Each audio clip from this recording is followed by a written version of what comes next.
What's going on, guys? It's Alone Courier here, and this is a little series that I am planning on doing on the lead up to Gears of War 4 on October 11th.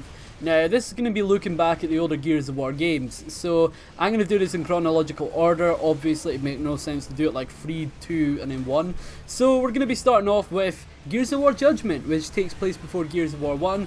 When I review Gears of War 1, it's going to be Gears of War Ultimate Edition, because Ultimate Edition is basically just the same as Gears of War 1 anyway, and I've put in enough experience on Gears of War 1 to actually know it like the back of my hand. So we're going to be talking about Gears of War Judgment. And I'm going to start off by talking about the campaign of this game, and I'm going to get into the multiplayer, because the multiplayer discussion that I'm going to have is going to last for quite a long goddamn time. So let's start off with the campaign. Now, I'm just going to read you a little excerpt from the Wikipedia page on Gears of War Judgment. So, the setting. The game's story takes place during flashbacks recalled by Baird and his team during a hearing at a COG military tribunal. Each level is a recollection by a different member of the team. Lieutenant and mechanical genius Damon Baird, former Thrashball player Augustus Cole, On-Its Guard cadet Sophia Hendricks, and former UIR soldier Garon Paddock. The reason for the hearing is Baird's unauthorized use of a light mass missile, and I just want to say right now that the light mass missile is essentially just nuclear bombs in our universe, and subsequent death penalty following on from that. Upon hearing Baird's testimony, it flashes back to Kilo Squad during the early time of emergency. The Locusts have seized control of many human areas and seek to take over Sarah. So, as you see right there, it says that the game basically takes place in a military tribunal, you know, and there's the recollection parts where you go through each mission and proceed to the point where you go and detonate the light mass bomb to stop General Karn. And it's quite a good story, honestly. It's quite a cool little story, you know. It's not much, but this game wasn't exactly full price anyway. It's not exactly like the story you'd expect from a full £60 Gears of War outing, but it's a good story if it was DLC nonetheless. And this game's just a little bit too big to be DLC, but just a little bit too small to be DLC as well, you know what I'm saying? So it kind of split off into its own game, which made it a lot worse in my honest opinion. So the campaign's got this very arcadey style vibe to it. So you get these little areas, basically called declassified areas, where you can get a little bit more exposition if you do a harder challenge. Say for example, you might have to put up with more enemies. The enemies might come at you from all angles rather than just select angles, and it generally makes the game a lot harder. You know, it's an interesting take on the Gears of War campaign. I enjoyed it, but it's not exactly the best, and the ending is pretty damn naff. Now, I know why the ending is the way it is, so they could link all the characters into Gears of War 3 expansion called Aftermath. Now, Aftermath, I think it's called Aftermath, correct me if I'm wrong there, it's pretty cool, you know, it takes place during the story for Gears of War 3, but at the same time, I kind of wish they took the campaign ending to a little more darker route, you know, like Gears of War should be, because Gears of War should be a dark and gritty game. Now, I'm not saying that it's not, but this campaign had a little happy ending, you know.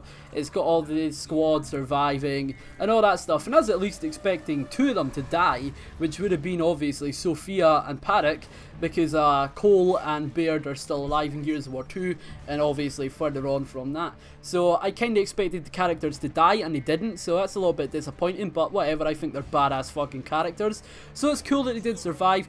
Would have been a little bit more ballsy if they just killed them off though, because it would have been like, give them out and send them out in a blaze of glory, you know, that sort of shit, I guess. So moving on to the multiplayer side of the game. The multiplayer is the most controversial aspect of Gears Judgment. Now, Gears Judgment took a very, very different approach to multiplayer. This multiplayer section of this game feels very more just... it feels like it's trying to appeal to the Call of Duty fans. Now, Halo 4 did this, and obviously it didn't work with Halo 4. You've obviously got a lot of other games that have tried to dumb down to Call of Duty standards. Say, for example, Battlefield Hardline tried to do it. And if you've ever noticed a common reoccurring trend within these games trying to dumb themselves down to Call of Duty levels to appeal to the mass Call of Duty market, it never ever works, because Call of Duty players prefer playing Call of Duty because it's so damn easy. Gears of War still has that skill gap even at its most dumbed down point, which means that people don't like it, it means the Call of Duty fans don't like it, and neither do the Gears of War fans. And that is definitely the case in this multiplayer right here. It feels like it's more catered to the fucking Call of Duty fans, because you've got more powerful ARs and there's more preference to take an AR instead of a shotgun into a close range shotgun fight, because in Gears of War the shotgun is one of the most penultimate parts of the multiplayer. The shotgun, the Nasher shotgun, is the cornerstone of Gears of War multiplayer. Every fight is decided by who's got the better Nasher skills, whether it's one guy who's got the upper hand or this guy that thinks that it's kind of like the underdog in the fight, you know. It all comes down to who's got more skill with the Nasher shotgun, and that's why I truly fell in love with Gears of War. It based itself off his skill, the skill players survive. Yes, there is bullshit and whatnot, but every game basically has that, and this game took the bullshit to a whole new level. They nerfed the shotgun.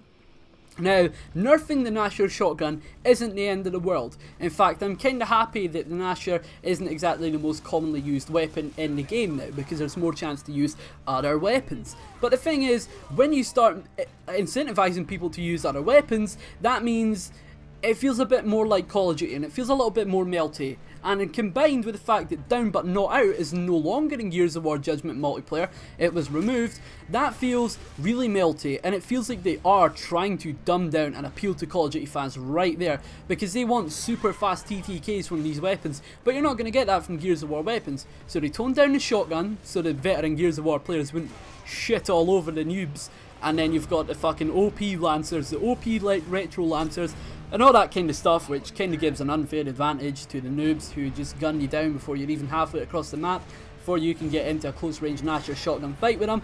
And it's stuff like that that genuinely made this game annoying, and it made this game frustrating to play. You play Gears of War and it felt like a fucking masterpiece in comparison to this. This game truly was a departure for Gears of War, and I can see why everybody just tried to sweep it under the rug afterwards. You know, Cliff Bleszinski left shortly afterwards, followed by Rod Ferguson. Obviously Rod's came back with a coalition and they've taken control of Gears of War as a whole franchise, and they've done a good job with Gears 4, but this was seriously a misstep for Gears Judgment. The Down But Not Out feature is one of the most important parts of Gears of War multiplayer.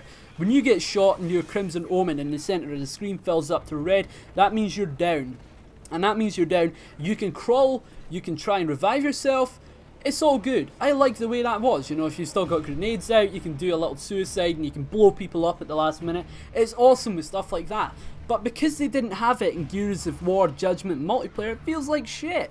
And yes, there is the execution game mode, but I can't play it because, well, nobody plays execution online unless I'm playing it with bots, and playing it with bots isn't exactly very interesting gameplay, and it doesn't exactly give you a full opinion because bots don't play like real players, and therefore you're not going to get a real judge of how the game actually plays. So in my honest opinion, Gears of War Judgment is one of the biggest missteps and just fuck-ups from one of my most favourite game developers ever. Trust me when I say this, Gears of War is one of my most all-time favourite game franchises ever. I like this game more than Call of Duty. Gears of War, it basically was my childhood game, and you could say, oh, that's a little bit fucking morbid letting your kid play Gears of War where there's all this gore and mindless language and swearing and all that stuff. And yeah, I would agree with you, but you know, my parents would let me play it if I had the strong language turned off and the gore turned off as well.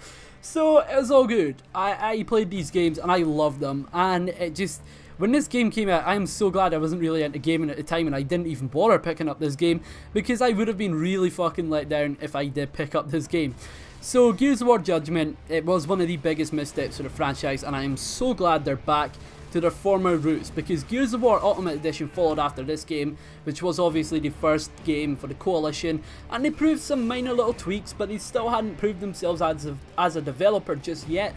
And now we had the Gears of War 4 beta, and I have absolutely no doubts in my mind that the Coalition are the right guys to take over the game from Epic. So it's great to see that they've came back to their former glory, because this game was a seriously big misstep. They fucked it up, and it kind of gives you hope. You know, whenever you think all these other games are going to shit. For example, Call of Duty has had a misstep in the last couple of years. The games haven't been as good as they used to be. But if Gears of War 4 comes back and is pretty good, that gives you hope.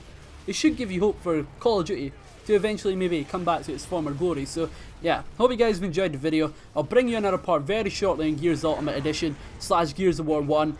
It's mainly going to be Gears of War Ultimate Edition, but I'm going to slide a little couple of original Gears of War comments in there as well, so I'll give you opinions on both the original and the remastered Ultimate Edition.